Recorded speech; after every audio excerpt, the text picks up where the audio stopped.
من الشيطان الرجيم بسم الله الرحمن الرحيم يسألونك ماذا ينفقون قل ما أنفقتم من خير فللوالدين والأقربين واليتامى والمساكين وابن السبيل وما تفعلوا من خير فإن الله به عليم۔ پچھلی آیت مبارکہ میں اللہ تبارک و تعالی نے جہاد کا ذکر فرمایا، جہاد کے اندر آنے والی مصیبتوں اور تکلیفوں کا ذکر کیا۔ تو اس سے اگلی آیت مبارکہ جو ہے 216، اس میں بھی جہاد کا ہی حکم دیا جا رہا ہے۔ تو اس آیت مبارکہ کے اندر اللہ تبارک و تعالی نے جہاد پر مال خرچ کرنے کے فضائل بیان فرمائے، یعنی جہاد پر مال خرچ کرنے کا حکم دیا۔ صحابہ کرام علیہ رضوان نے عرض کیا، یا رسول اللہ صلی اللہ علیہ وسلم کیا چیز خرچ کریں اللہ تعالیٰ کی بارگاہ میں؟ یہ سوال جو تھا آقا علیہ السلام کو ایک صحابی تھے، بدر میں شہید ہوئے، حضرت عمر بن جموح رضی اللہ تعالیٰ عنہ۔ آپ ایک ٹانگ سے معذور تھے، آپ کے بچے بھی جانے لگے جہاد کے لیے، اور آپ نے بھی کہا کہ میں بھی جاتا ہوں۔ آقا علیہ السلام کی بارگاہ میں حاضر ہوئے، آ کے عرض کیا رسول اللہ صلی اللہ علیہ وسلم میں جانا چاہتا ہوں۔ آقا علیہ السلام نے اجازت عطا فرمائی۔ جب چلے گئے وہاں تو یہ جب شہید ہو گئے تو ان کی زوجہ محترمہ جو تھیں مائشبہ، ان کے اونٹ کو لے کے نا گھر کی طرف آتی ہیں۔ وہ اونٹ گھر کی طرف نہیں آتا، وہ آگے ہی جاتا ہے۔ انہوں نے آقا علیہ السلام کی بارگاہ میں عرض کیا رسول اللہ صلی اللہ علیہ وسلم یہ معاملہ ہوا، اونٹ گھر کی طرف نہیں آتا۔ آقا علیہ السلام نے کہ جب یہ گھر سے نکلنے لگے تھے انہوں نے کہا کیا تھا؟ انہوں نے کہا یا رسول اللہ صلی اللہ علیہ وسلم جب یہ گھر سے نکلنے لگے تھے تو میں نے انہیں کہا تھا کہ تم ایک ٹانگ سے معذور ہو، تم سے جہاد تو ہو نہیں سکے گا، تو تم نہ جاؤ، ایسے لوگوں پر بوجھ بنو گے۔ تو وہ کہتی ہیں کہ یا رسول اللہ صلی اللہ علیہ وسلم جب میں نے یہ بات کی نا تو وہ جذباتی ہو گئے، اللہ تعالیٰ کی بارگاہ میں عرض کرنے لگے یا اللہ میں یہاں سے جا رہا ہوں، مجھے واپس نہ لانا، میں واپس نہیں آنا چاہتا۔ کہتے جب انہوں نے یہ دعا کی تو وہ اونٹ ہی ساتھ کھڑا سن رہا تھا یہ دعا ان کی۔ آقا علیہ السلام میں جب اس کا مالک گھر نہیں گیا تو اونٹ کیسے جائے گا گھر؟ جی یہ وہ حضرت عمر بن جموح رضی اللہ تعالیٰ عنہ، انہوں نے یہ سوال کیا۔ اللہ اکبر، سوال کچھ اور تھا، جواب آگے سے کچھ اور ملا۔ اس سے یہ ثابت ہوتا ہے، ضروری نہیں ہوتا سوال کا جواب بھی ملا، لیکن تفصیل جس چیز کی بیان کی گئی وہ اس چیز کی بیان کی گئی جو جس کا زیادہ فائدہ تھا۔ یہ ذہن میں ہے کہ کبھی کوئی بندہ سوال کرتا ہے کسی عالم سے، وہ آگے سے اس کا جواب نہیں دیتا، کوئی اور بات بتا دیتا جو اس کے نفع کی ہوتی ہے۔ بعض کا بندہ پوچھ رہا ہوتا ہے لیکن اس کے نفع کا نہیں ہوتا، اس میں بندہ عمل ہی نہیں کر سکتا، فائدہ اس کا پھر ایسے اٹھ پڑانگ لوگ سوال کرتے ہیں۔ تو یہ ضروری نہیں ہے کہ جو بندہ جو چیز پوچھے اس کو وہی بیان کیا جائے۔ لوگ مولویوں کو علماء کو بلاتے ہیں، یہ آپ بیان کرنے آئے ہمارے پاس تو موضوع آپ نے یہ رکھنا ہے۔ مولوی بھی کہتے ہیں ٹھیک ہے، مولوی کو بھی پتا اگر میں نے یہ بیان نہیں کیا تو لوگ پیسے نہیں دیں گے۔ اور بھائی لوگوں کو دیکھ کے بیان نہ کرو، لوگوں کو پوچھ کے بیان نہ کرو، لوگوں کا حال دیکھ کے بیان کرو کس چیز کی ضرورت ہے۔ جب آپ لوگوں کا حال دیکھ کے کس چیز کی ضرورت ہے وہ بیان کریں گے نا تو اس سے لوگوں کی بھی اصلاح ہوگی، لوگ صحیح ہوں گے، معاشرہ ٹھیک ہوگا، معاشرہ ٹھیک ہوگا، آگے تک ساری صفائی ہوتی جائے گی، پھر گند جو ہے وہ سارا ختم ہوتا جائے گا۔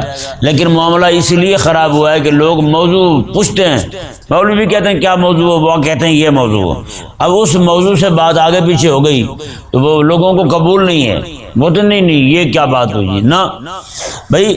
اب سوال یہ ہو رہا ہے یا رسول اللہ صلی اللہ علیہ وسلم، اللہ تعالیٰ نے ارشاد فرمایا یسألونک ماذا ینفقون، میں حبیب پیارے آپ سے آ کر پوچھتے ہیں ماذا ینفقون، کیا چیز خرچ کریں، کہ وہ کیا خرچ کریں، کیونکہ پچھلی آیت مبارکہ میں بھی جہاد کا حکم، آگے بھی جہاد کا حکم۔ تو رب تبارک و تعالیٰ کی بارگاہ میں عرض کیا جا رہا ہے کہ مولا حبیب کریم علیہ السلام سے پوچھا جا رہا ہے حبیب آپ ارشاد فرمائیں، مالک عز و جل ہمیں جواب دے دے کہ کیا چیز خرچ کریں ہم۔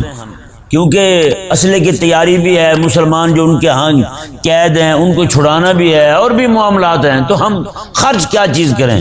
اللہ اکبر۔ رب تبارک و تعالی نے ارشاد فرمایا، جی دیکھیں، قل حبیبہ فرما دیں، ما انفقتم من خیر، میں تم جو بھی خیر والی چیز خرچ کر سکتے ہو تمہیں اجازت ہے، تمہیں اجازت ہے۔ اس سے ثابت ہوا کہ جو چیز بندہ خرچ کر رہا ہے اس چیز کا خیر والا ہونا یہ بھی ضروری ہے۔ کیا ہے؟ خیر والا ہونا ضروری ہے۔ وہ چیز نفع مند ہو، کسی طرح سے بھی اس کا نفع، اس سے نفع حاصل کیا جا سکتا ہو۔ مثال کے طور پر وہ آیت مبارکہ نا، چوتھے پارے کی پہلی آیت مبارکہ، تم اس وقت تک نیکی نہیں پا سکتے جب تک اپنی پسندیدہ چیز خرچ نہ کرو، ٹھیک ہے نا جی۔ اب کئی سارے لوگ جو ہیں وہ جو چیز انہیں پسند نہ ہو اسے ضائع کر دیتے ہیں، کسی کو نہیں دیتے نا۔ ایک مثال کے طور پر ایک کپڑے ہے، کپڑوں کا جوڑا ہے، وہ کسی بندہ ہے، اس کے پاس پیسہ ہے، وہ سوٹ اس کے پہننے کے لائق نہیں رہا، لیکن اگر وہ کسی غریب کو دے دے تو اس کی عید بن جائے، ہے جی، وہ بڑا خوش ہوگا کہ واہ ہمیں تو بھائی نئے کپڑے مل گئے ہیں، تو وہ اس کے لیے خوشی کا باعث ہوگا۔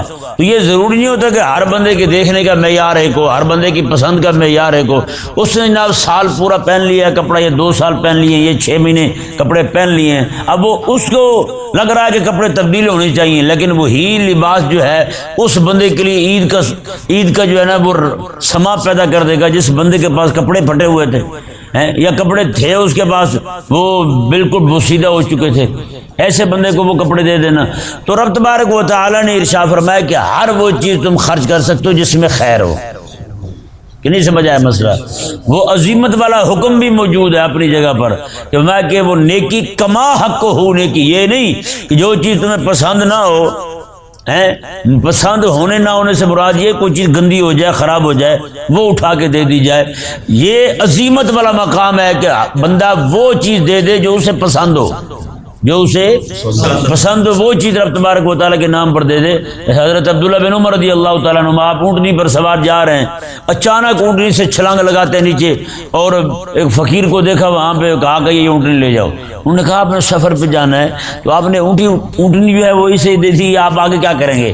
حضرت عبداللہ بن عمر رضی اللہ عنہ فرمانے لگے کہ مالک کا حکم ہے جو چیز تمہیں پسند ہو نا اسے خرچ کرو۔ تو یہ جب چل رہی تھی نا مجھے اس کی چال بڑی پسند آئی ہے، تو میں نے کہا یہ ابھی اور اسی وقت اللہ تبارک و تعالیٰ کے نام پر دینی چاہیے، تاکہ اللہ تبارک و تعالیٰ کا جو حکم شریف ہے اس پر عمل کر کے میں اس کا اجر پا سکوں۔ سمجھایا نا مسئلہ؟ تو یہ رب تبارک و تعالیٰ نے واضح طور پہ ارشاد فرما دیا کہ من خیرن، جو بھی چیز خیر والی ہو۔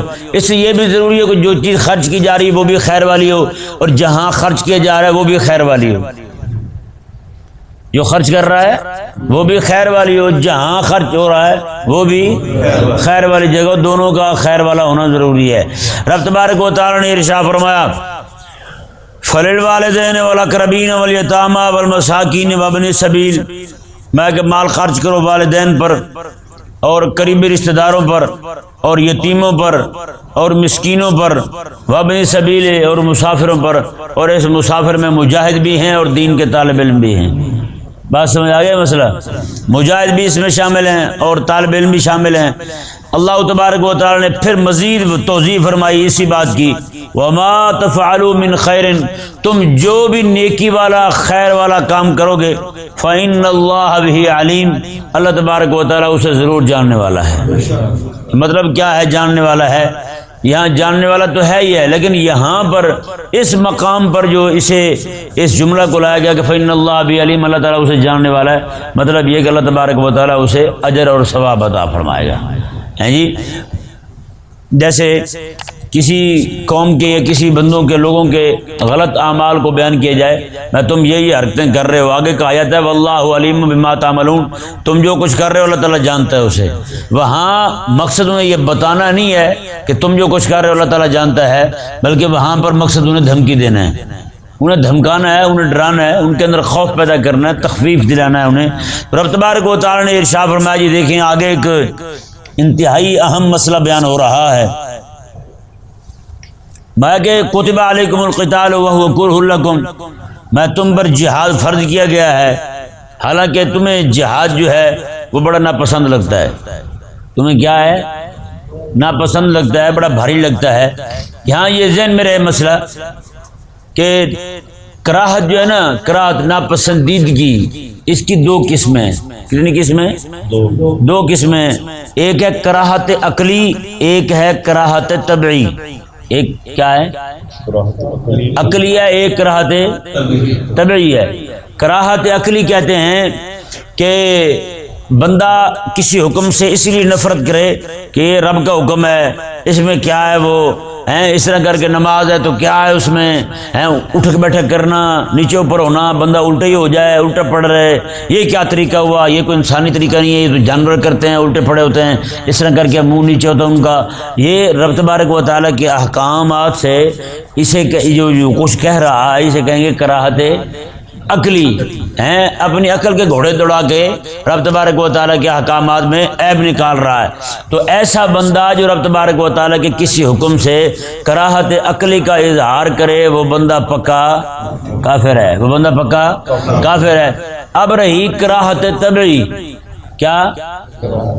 مثال کے طور پر ایک بندہ بھی سویا ہوا ہے گھر میں، تو نیند اسے چڑھی ہوئی ہے، نیند بہت زیادہ آئی ہوئی ہے، تو اب وہ طبعاً جو ہے نا اسے سونا پسند ہے، طبعاً اسے سونا پسند ہے کہ سویا رہوں، آرام کروں، بستر پر لیٹ رہوں۔ تو یہ والی جو اب نماز جو ہے نا اسے اٹھنا، اس کے لیے نماز پڑھنا، اس کے لیے یہ بھی تھوڑا سا بھاری لگ رہا ہے اس کی طبیعت پر، تو یہ والی بوجھ محسوس ہونا اس کے دل پر، اور یہی بوجھ جو ہے جہاد کے متعلق محسوس ہونا، یہ کفر نہیں ہے، کیونکہ کراہت عقلی جو ہے نا وہ بندے کے اختیار میں ہے، یہ کراہت طبعی جو ہے یہ بندے کے اختیار میں نہیں ہے۔ جو چیز بندے کے اختیار میں نہ ہو اللہ تبارک و تعالیٰ بھی اس پر پکڑ نہیں فرماتا۔ مسئلہ سمجھ آ گیا جی؟ یہ ان دونوں میں فرق کرنا بڑا ضروری ہے ہر طرح کے حکم میں۔ جیسے مثال کے طور پر ایک بچہ ہوتا ہے نا چھوٹا، سردیوں کے اندر یہاں تو خیر اب پانی گرم ہوتا ہے، بچے اتنا تنگ نہیں کرتے سردیوں میں نہانے کو، گرمیوں میں سردیوں میں تو بچے چھوٹے ہوتے تھے تو ماں ڈانگ اٹھا کے اس کو غسل کرواتی تھی، ہوتا تھا نہیں ہوتا تھا، ڈنڈا اٹھا کے ساتھ رکھتی، پھر بچہ جناب غسل کرتا ہے، وہ بھی اتنے ذرا چیخ چلا کے پھر جناب نہاتے تھے۔ اب وہ نہانا اس کے لیے موسم کی وجہ سے بڑا ناپسند ہے، اسے کیا ہے؟ ناپسند ہے اسے۔ اب وہ بچے نے کون سے عقلی دلائل لانے ہیں کہ کہنا ہے کہ یہ مجھے عقلاً مجھے بڑا ناپسند ہے نہانا؟ نہیں، بچہ جو ہے وہ ایک طبی طور پہ ٹھنڈے پانی سے بڑی اسے دقت ہوتی ہے، جیسے عام بندوں کو بھی بڑی تکلیف ہوتی ہے ٹھنڈے پانی سے، ایک ہی مرتبہ اس کے اوپر انڈیل دیا جائے تو بندے کی طبیعت بوجھل ہو جاتی ہے۔ تو بچہ جو ہے وہ بظاہر اسے بڑا ناپسند کر رہا ہے نہانے کو، لیکن ماں جب اسے پکڑ کے دھکے کے ساتھ نہلاتی ہے تو وہی نہانا اس کے لیے نفع مند ہوتا ہے یا نہیں؟ تو جس طرح بچہ جو ہے وہ دوائی نہیں کھاتا، دوا جو ہے ماں اسے پکڑ کے بعض اوقات باندھ کے بھی اسے دوائی دیتے ہیں، انجیکشن لگانا ہو تو وہ بھی اسے جناب بعض اوقات اس کے ہاتھ اور بازو پکڑے جاتے ہیں، پکڑ کے پھر اسے ٹیکا لگایا جاتا ہے۔ یہ دوا جو ہے نا یہ بظاہر تو اسے ناپسند لگ رہی ہے، لیکن حقیقت کے اندر وہی دوا اس کے لیے نفع مند ہے، وہی فائدہ مند ہے، وہی دوا کھائے گا بچہ جو ہے وہ تندرست ہو جائے گا، بیماری دور ہو جائے گی، جسم جو ہے اس کا حشاش بشاش ہو جائے گا۔ رب تبارک و تعالی نے یہاں یہی ارشاد فرمایا، میں کہ کتب علیکم القتال وہو کرہ لکم، میں جہاد تم پہ فرض کیا گیا حالانکہ وہ تمہیں بھاری لگتا ہے، ناپسند لگتا ہے، مکروہ لگتا ہے۔ وعسیٰ ان تکرہوا شیئا وہو خیر لکم، اللہ اکبر، اللہ تعالیٰ نے بات ہی ختم کر دی۔ میں کہ شاید میں کہ جو چیز ہو سکتا ہے، جو چیز تمہیں ناپسند ہو وہی تمہارے لیے بہتر ہو، اللہ اکبر، جو چیز تمہیں ناپسند ہو سکتا ہے وہی تمہارے لیے بہتر ہو۔